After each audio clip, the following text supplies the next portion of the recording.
Hello everyone.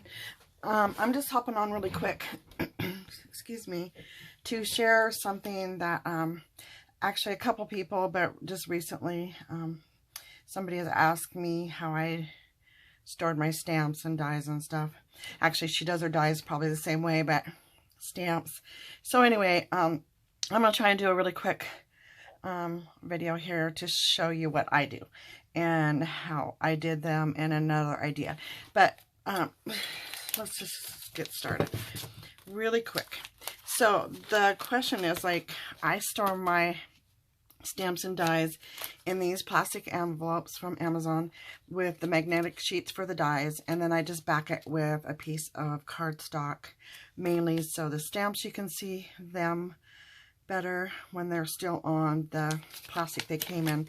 This stamp set actually came in a long version of packaging such as this, and I just cut it apart to make it fit in this envelope.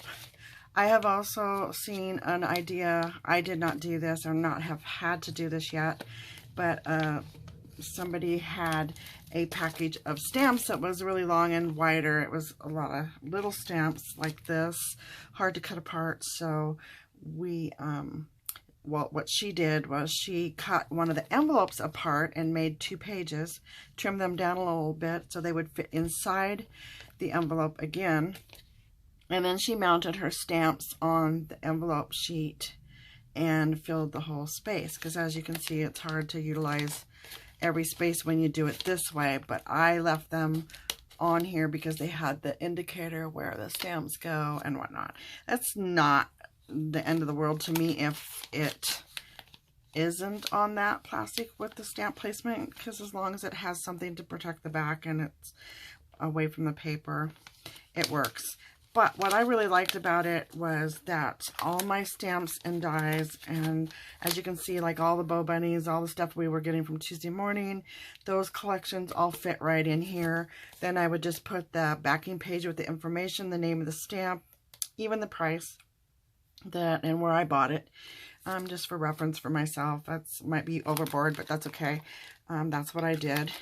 And then the rubber stamps also, I had some of these, the red rubber that are a little thicker than the clear, but they fit in there just as well.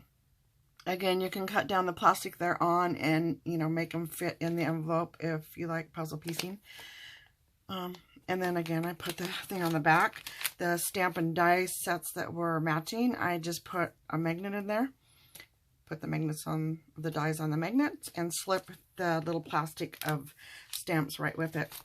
Then I also have some that were embossing folders that match the die sets, or I think I have some that are matched the stamp sets even, I don't know. But this is how I did. I just slipped it in there, kept it together, and that's how I stored that one. But what's really nice about the whole thing is that they're all uniform.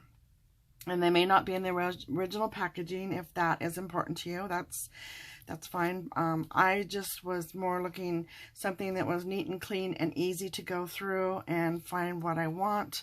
And they fit right in. I have 3 baskets. Actually, I have my embossing folders in another basket. But I have them in 2 baskets in my drawers. I utilized the baskets, and oh my gosh, I can't tell you how much free space it gave me in my drawers when I took them all out of the oddball size packaging like this and in baskets and tubs, and they just are so much easier to find. As you can see, I still have some to work on. The ones like Sizzix that come in the plastic folders, I just took them out of the plastic folders, put them on the magnets, tucked this sheet with a picture and whatnot in the back. Most of them, except for your really large dies, which I do have a few, and they're just kind of sitting between my 2 drawers, or my 2 baskets in my drawer, because those obviously are really hard to size down to fit on the magnets or in the envelopes. So that's just a few though. It makes it just so much easier. So that's how I do mine. And again, you can see how much easier it would be to flip through and see what you have. Then I also took the plastic envelopes, actually, sorry, school notebook covers, project notebooks, whatever, the little 2-sided folders, and they're the plastic ones. I think I got them at the dollar store, probably around school time. I looked for more and have not found them yet, but I kept an eye because they're not cheap to buy in the package. I was searching online for them and didn't want to pay that price to cut them up. So I did find them at the dollar store at one point, and I just cut them. And as you can see, I got, I think, 4 out of 1 folder. And I think the pocket deals also could be a narrower piece, did that sound right? Piece that you could use for a divider as well. So I'm working on deciding how I want to do them. I cut them so they're a little taller, and I'll label them. So whether I put Christmas, flowers, seasonal, however I decide to organize them in my basket, that I'm still working on. What is easier, where I will find things easiest for myself. So anyway, that's just a quick little how I do it, and I hope that helps the ones that have asked. And if I can help any further, just message me or leave a comment in the down below, and I will get back to you. So everybody have a good weekend. It's rainy, stormy here, so it's a good day to continue with my sewing room and organizing things, putting hauls away. And I'll be back tonight with a Dollar Tree haul. So thank you again. I'll see you all soon.